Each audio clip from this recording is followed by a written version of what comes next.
무슨 아리스토텔레스나 플라톤 같은 멋있는 사람들이 저는 말도 안 되는 얘기를 할까라고 생각하는데, 실제로 하늘의 별들을 자기가 직접 관찰해 본 사람들은 알 수가 있을 거야, 이거를. 그러니까 하늘의 별자리들이 그러니까 매일 조금씩 변하는 위치가 있지만 자기들끼리 안 변한다. 그럼 아까 우리가 돌림판이 전체가 다 있는 것처럼 이런 돌림판이 있다고 생각하는 게 가장 합리적인 생각인 거거든요. 이런 거. 그런데 행성은 문제예요. 행성은 변해. 그것도 되게 불규칙한 변화가 나타나요. 그런데 이거는 동양에서도 알고 있었거든요. 그래서 이름이 별은 항성이고 그 다음에 플래닛은 행성이라고 이름을 지은 거죠. 항상 그 자리에 있는 별, 돌아다니는 별. 그래서 순 우리말로는 붙박이별, 그 다음에 떠돌이별이라고 얘기를 하거든요. 행성 자체를. 행성과 항성의 말. 그러니까 이름이 많죠. 순 우리말로는 붙박이별, 떠돌이별. 그냥 한자로는 행성, 항성.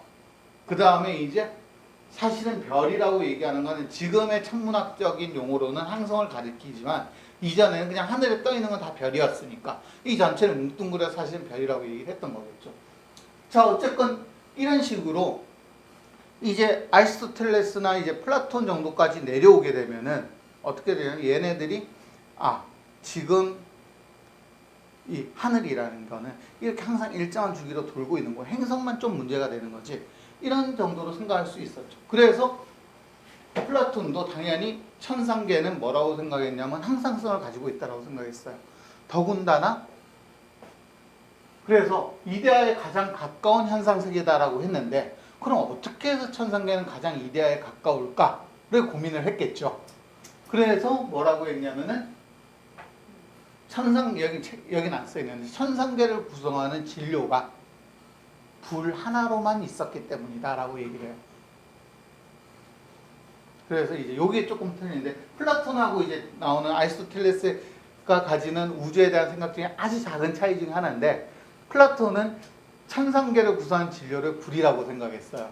왜 불이었겠어요? 그 엠페도클레스 때부터 나오잖아요. 불이 가장 가볍기 때문에 위로 올라갔고, 그래서 우주는 가장 가벼운 원소인 불밖에 없는 거예요. 그러니까 하나의 진료로만 구성되어 있으니까 일자에 가까운 거죠. 즉 지상은 물, 불, 공기, 흙 네 가지 원소가 있어서 서로 대립되니까 아까 말씀드린 대립이 있다는 건 변화가 있다는 거고, 그건 불완전한 것이다. 그런데 하늘은 한 가지 진료밖에 없어. 그러니까 대립이 없는 거죠. 대립이 없으니까 변화가 없는 거고, 변화가 없으니까 항상성을 유지할 수 있다. 이런 식으로 이제 주장을 하게 되는 거죠. 근데 여기서 중요한 건 얘가 왜 불이냐는 별로 중요하지 않아요. 그러니까 이거는 이제 그리스적 전통에 따른 거죠. 가벼우니까 위로 올라갔고 불은. 그래서 천상은 불이야. 이거는 뭘 설명하기 위해서냐, 왜 항상성을 가지는지를 설명하려고 덧붙인 가설이에요, 어떻게 보면.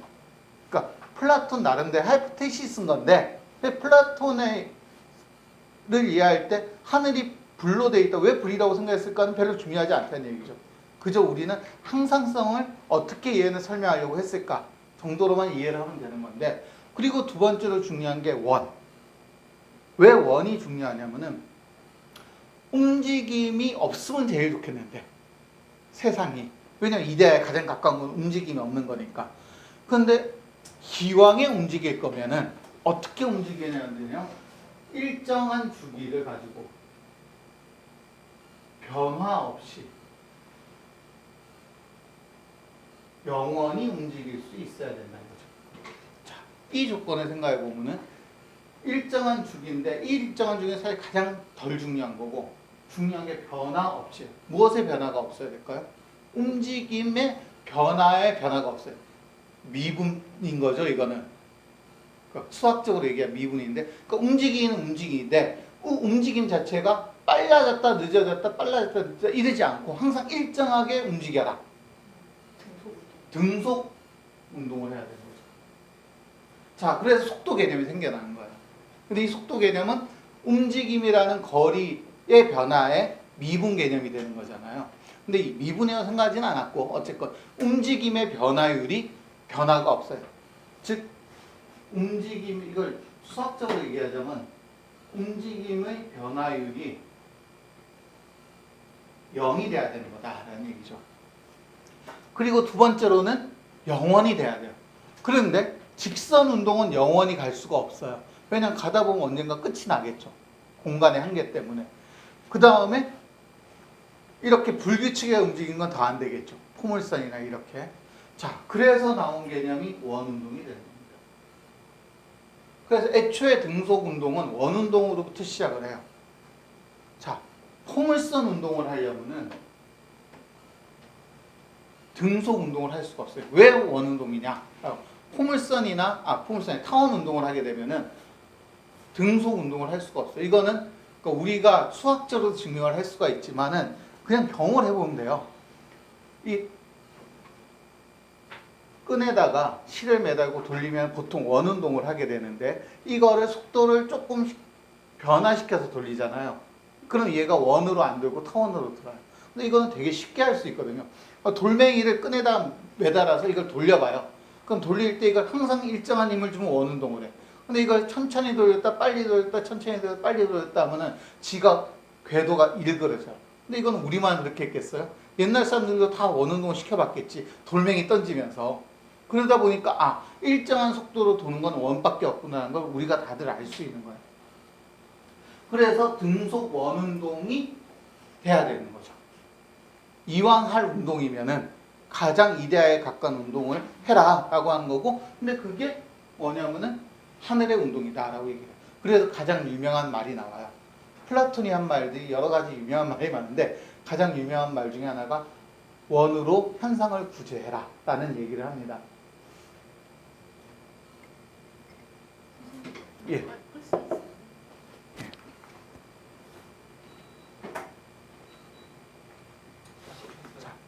예?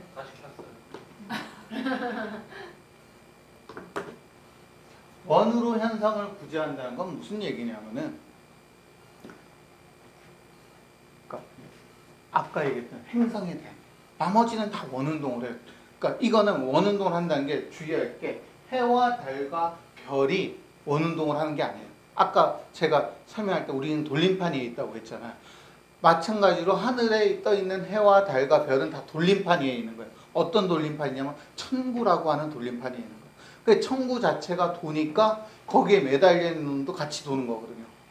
이게 가장 생각. 왜냐하면 그렇잖아요. 하늘이 따로 있는데 하늘 안에 소속되어 있는 개별적인 애들이, 그러니까 개별적인 오브젝트들이 운동을 한다고 생각하면 얘네들은 덜 항상적인 거죠. 하늘에 대해서 움직이는 거니까. 하지만 하늘 자체가 만약에 움직이고 따라서 여기 붙어 있는 애도 같이 움직인다고 하면은 이거는 이 자체에서 완전한 게 되거든요. 더군다나 원운동을 하는 거니까. 따라서 개념을 어떻게 잡냐면 천구가 움직이는 거다라고 잡게 되는 거죠. 여기에서. 그런데 이 행성들이 말썽을 해요. 원운동을 안 해. 그래서 어떻게 하냐. 플라톤이 자기는 머리 쓰기 싫으니까 그 자기 밑에 있던 사람들한테 또 그리고 후세 사람들한테 행성들의 운동을 원에 대한 기하학으로 설명을 해봐라. 그래야지 된다. 그게 이제 유명한 명제가 돼요. 원으로 현상을 구제하라 라는 명제가 된 거고, 그래서 열심히 후세 사람들이 노력을 하죠. 이걸 완성시킨 사람이 이제 프톨레마이오스인데, 이 프톨레마이오스에 대한 얘기는 이제 다음번에 나올 겁니다. 어떻게 원으로 현상을 구제했는지를. 하여간 이걸 구제하기 위해서 여러 가지 고민을 하고, 그래서 이제 주전원 개념도 집어넣고 막 이렇게 하는데 그거는 나중에 얘기를 하기로 하고요. 어쨌건 원의 현상을 구제합니다. 그리고 나서 그 다음에 기하학의 세계와 시간에 대한 얘기를 하는 건데요. 이건 뭔 얘기냐면은, 자, 시간 옆에 크로노스라고 썼는데, 크로노스는 사실은 이제 시간을 신격화한 고대 그리스의 신인 거죠. 이제 우라노스의 아버지. 그 신화로 보면은. 그러면은 제우스의 할아버지쯤 되나요? 하여간 그런 건데, 자, 이데아는 시간이란 개념이 필요가 없죠. 왜냐하면 변화가 없으니까. 하지만 변화를 얘기하게 되면은 이 변화는 무엇에 대한 얘기를 해야 되냐면 시간에 따른 변화를 얘기하게 되는 거죠. 따라서 변화 자체가 이미 시간을 동반한다고 볼 수 있는데, 그래서 이제 속도 얘기가 아까 나온 거죠. 시간에 따른 변화가 그 변화율이 0이면은 항상 시간의 변화에 대해서 일정하게 움직인다면 이것 또한 시간에 대한 변화가 없는 거라고 볼 수가 있는 거죠. 즉 어떤 애가 1초 동안 1m를 가고 그 다음에 또 1초 동안 1m 가고 그 다음에 또 1초 동안 2m 가고 이런 식으로 1초 동안 1초를 셀 때마다 똑같이 이제 이동을 해. 그럼 이 자체로서 영구적이고 항상적이게 되는 거죠.